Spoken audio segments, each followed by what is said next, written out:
27 de enero de 2022. Los Ángeles.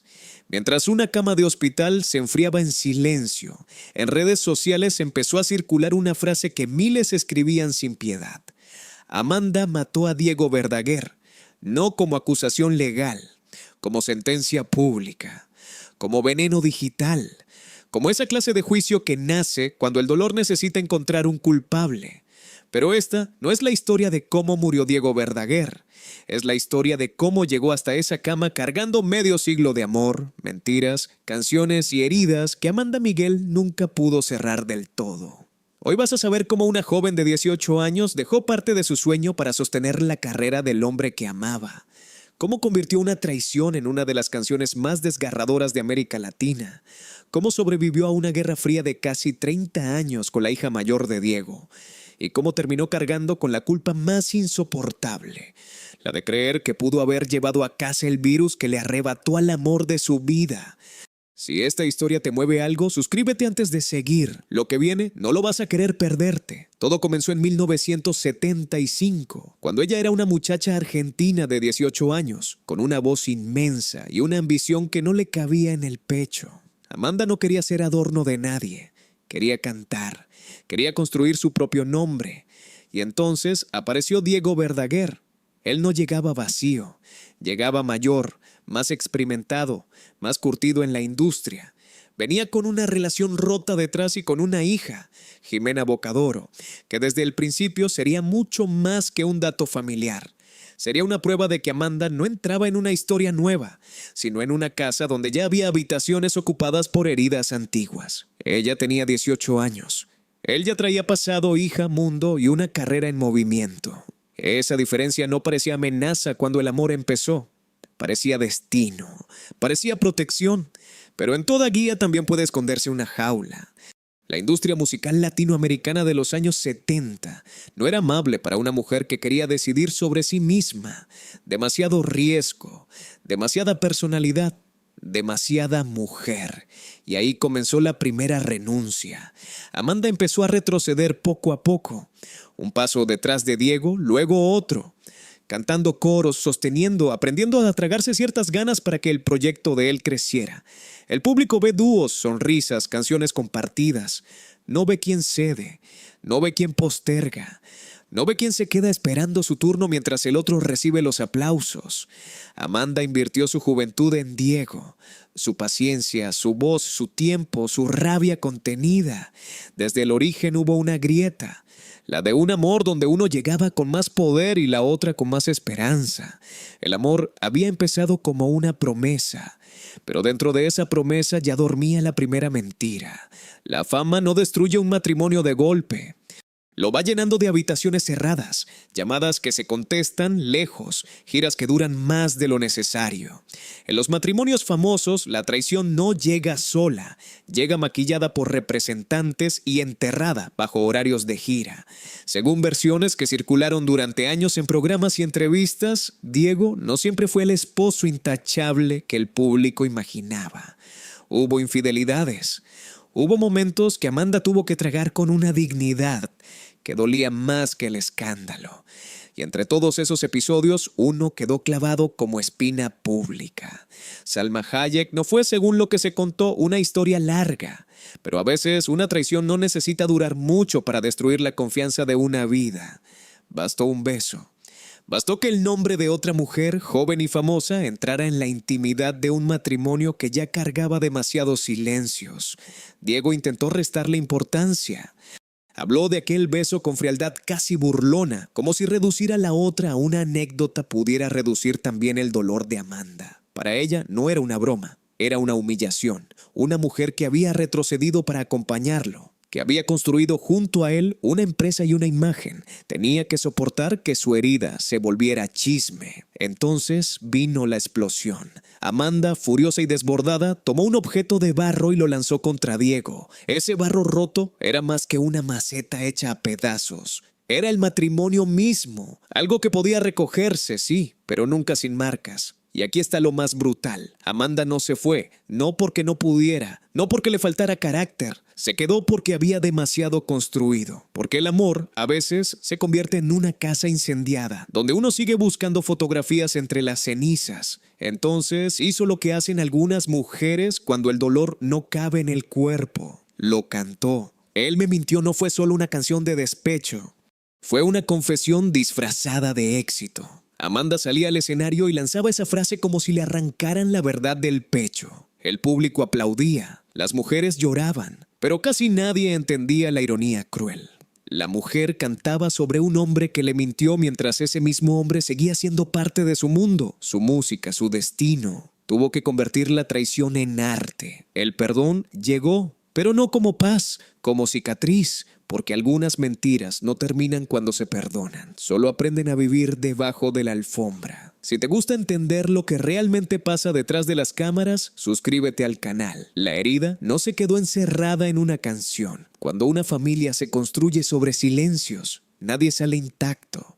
Jimena Bocadoro era sangre, una hija que creció sabiendo que su padre era de todos un poco, de los escenarios y los aplausos, pero nunca completamente suyo. Según versiones familiares y entrevistas, la relación entre Amanda y Jimena fue una guerra fría.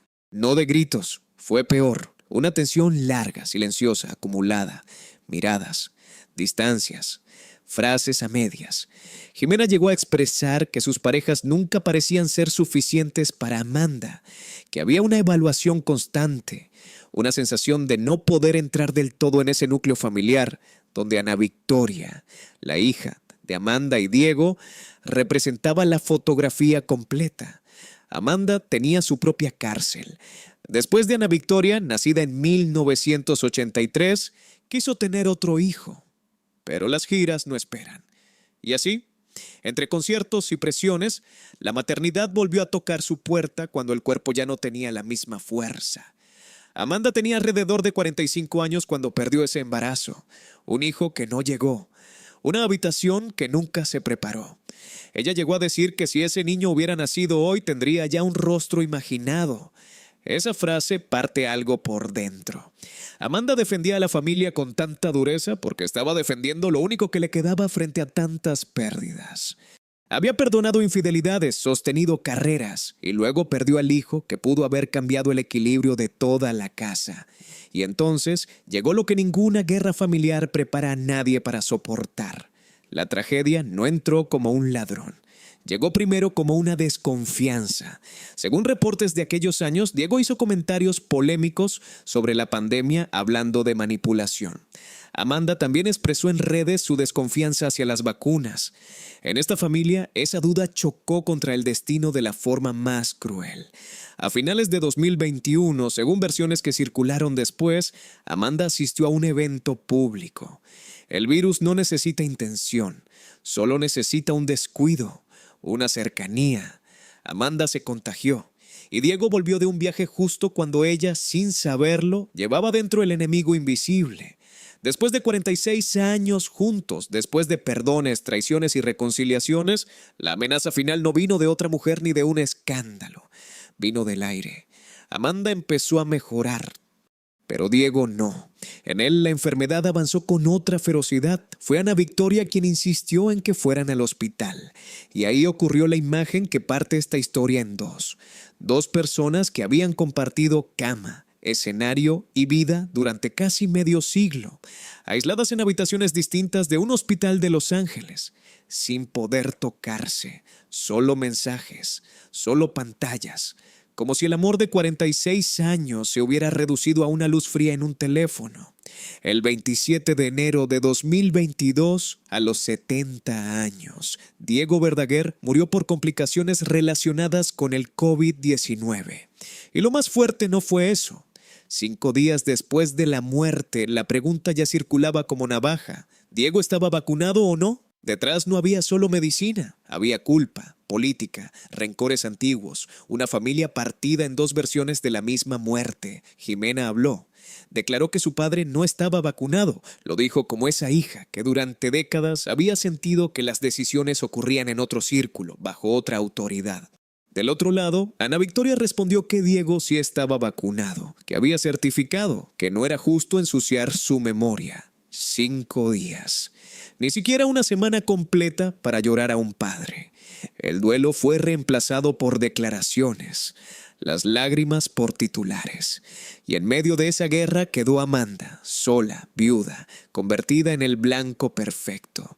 Las redes rescataron publicaciones antiguas sobre vacunas y las usaron como pruebas morales contra una mujer destrozada. Amanda mató a Diego. La frase volvió como una pedrada, como condena emocional de una multitud que necesitaba simplificar una tragedia demasiado compleja. Amanda guardó silencio, y ese silencio fue más fuerte que cualquier defensa. Pero antes de irse, Diego dejó una frase, la que no cura nada pero lo cambia todo, la que explica por qué Amanda nunca terminó de irse. Nunca me cansaré de dedicártela.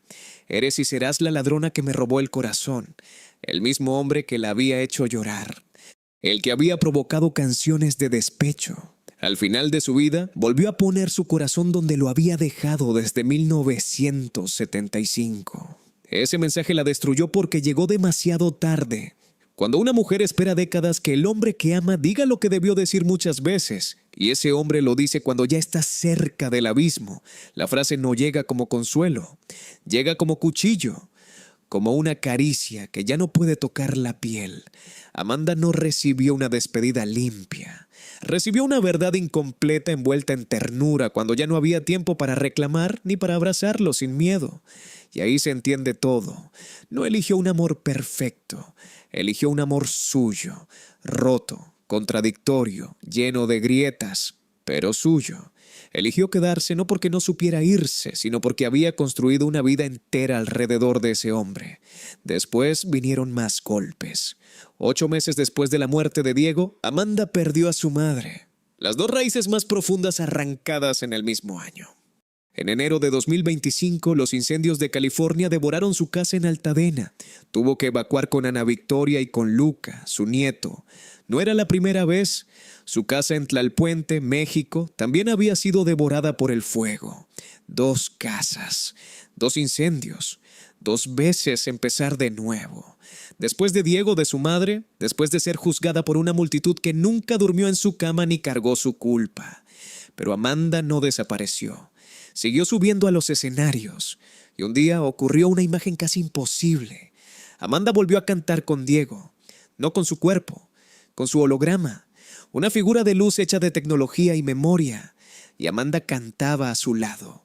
La mujer traicionada, juzgada, rota, viuda, incendiada por dentro y por fuera, cantando con la sombra luminosa del hombre que la hirió y la amó. Eso no es un final feliz, es algo mucho más humano. Cuéntame en los comentarios cuál fue la primera canción de Amanda que te llegó al corazón. Suscríbete al canal, activa la campanita y comparte este video con quien merece escuchar la verdad. Hasta pronto.